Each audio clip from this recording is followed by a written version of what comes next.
G1 keeping it real, so I'm done April 19th, man. Alhamdulillah, Ramadan Mubarak. Now we want to start back off at the topic, you know what I'm saying? How do we curb the racism in America? And what can we do? You know, you can't stop people's views. That's number one. You can't stop their views. But at the same time, if they're you can only have an effect on someone if they're open-minded and they're ready to be changed. They see the error of them ways. Because some people been raised that red is blue and blue is green. And how can you change the perception of a fool?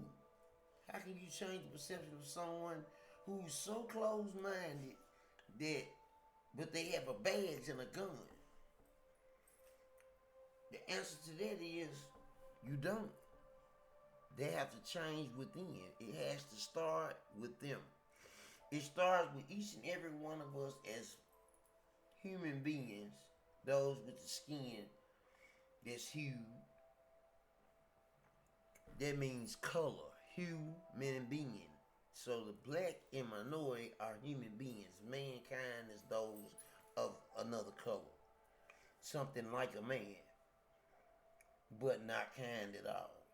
So what we do is we find ourselves in a conundrum where we're dealing with so much ignorance, not just in this, we're talking about throughout the world, not just this country, because we're looked down on for being put in a place that we didn't even ask for. Who asked for slavery? It's just like if Walmart was hiring and they were the only people hiring, and then FedEx started hiring, but instead of hiring, they were kidnapping people. You know, you would become a FedEx employee by force. It's the same thing with slavery. So years and years later of being dominant upon a race and trying to make us extinct, decreasing in our numbers with diseases, virus, because AIDS was created in Fort McKinney by Ronald Reagan. Look it up. The cure was already there. How can you all of a sudden have something that's been going around for decades? See, the word virus is man-made. The word disease comes from God. That's something that is hereditary. But viruses are not. They don't survive in cold elements or extreme heat elements. They can't. This is a lie. So what I want you guys to understand is, it's not my point of view. These are actual facts. Things that you can look up for yourself. Study for yourself. See for yourself that ignorance is not bliss. It's alive, well, and kicking. You cannot ignore, someone who pulled you over and told you to shut the fuck up before you could even speak. What do you do in this situation? How do you teach your children to respond to something of their nature? Someone pulled them over, and what the fuck are you? And shut the fuck up is the first thing come out their mouth before they can say they apologize for going too fast, anything. But we have a right. Freedom of speech is the First Amendment. So how in the fuck is it you can tell a grown ass man or woman to shut the fuck up? That's not the way you talk. And police are supposed to be professional. The reason why drug cases and other different kinds of cases, domestic violence cases, get dismissed. I was taught this by a famous lawyer in Memphis, Tennessee named Les DeBallard, is because they're not professional at all.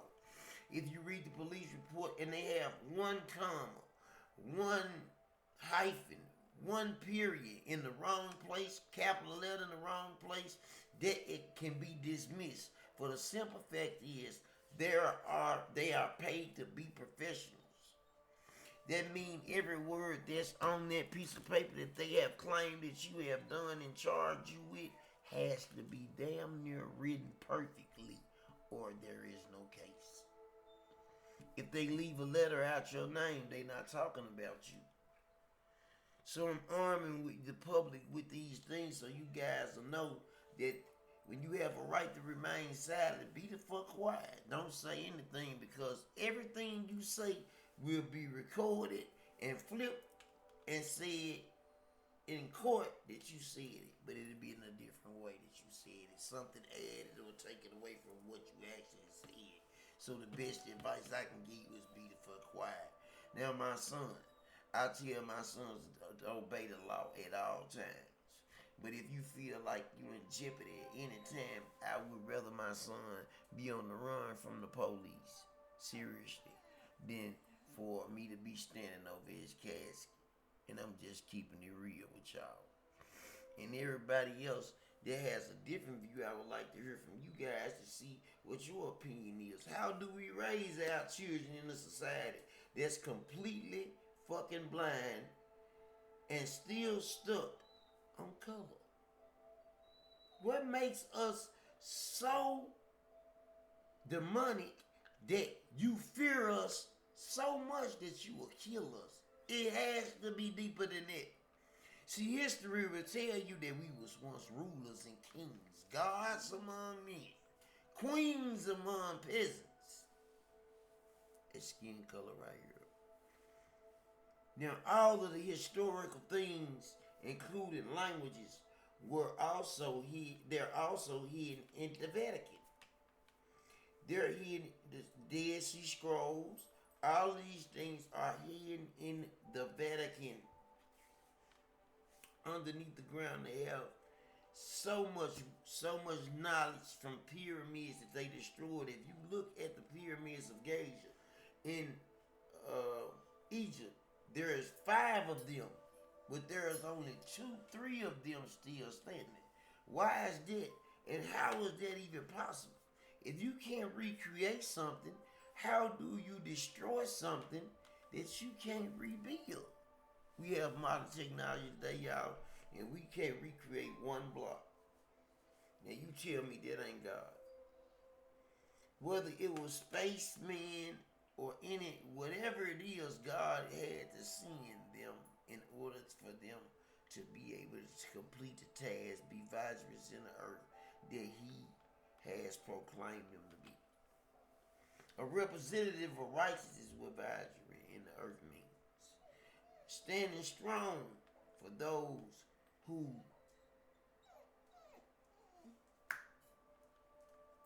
cannot stand strong for themselves. Being oppressed is not a good feeling. Which we have been oppressed for so long. Damn, let up.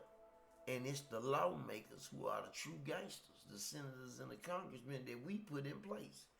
Maybe we should do an extensive background on those individuals before we vote. Stop listening to the hisses and the catchy speech that they use in order to gain your vote. Do your homework and your reviews on these individuals before you cast your ballot, and I promise you, it will change. I read a book by Wayne Dyer, A Spiritual Solution to Every Problem, and there's one passage in there that I really try to live by. And that passage is this: if you change the way you look at things, the things that you look at will change. If someone pulls you over and you can see racism all on them, boy, girl, and you know you're a grown ass man or woman, do not entertain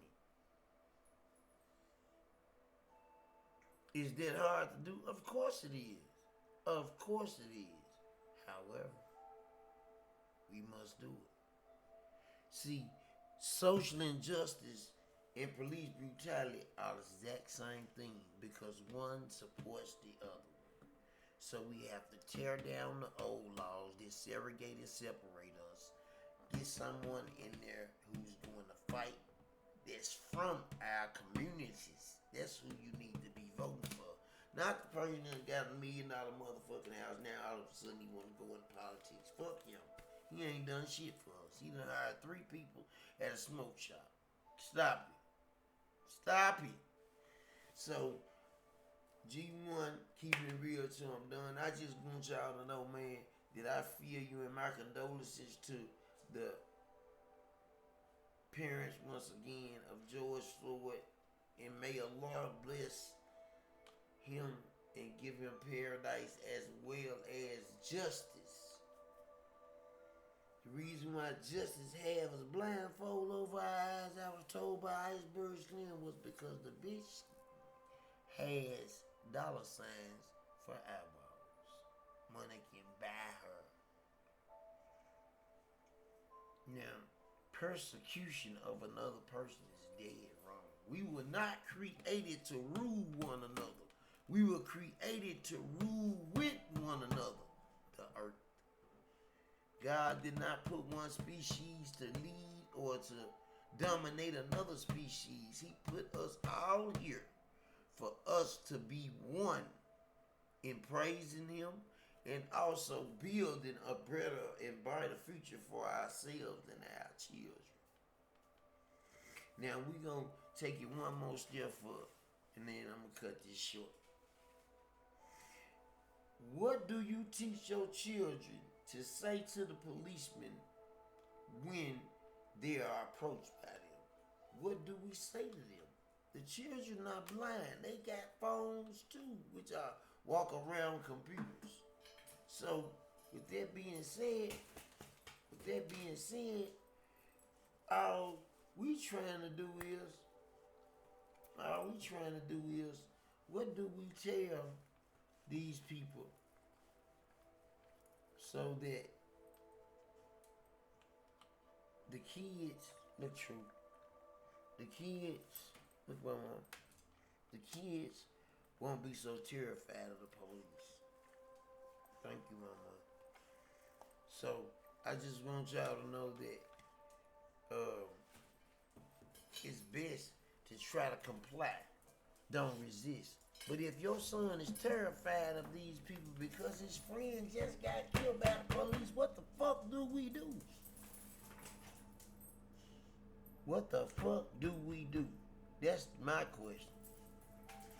Cause see, what I might say on here might get me in trouble about what I tell my kids. I don't have kids, they're adults, but I'm just saying. So, what is the end game? Will America explode from attack for a foreign outsider? I don't believe so. I believe America is going to implode.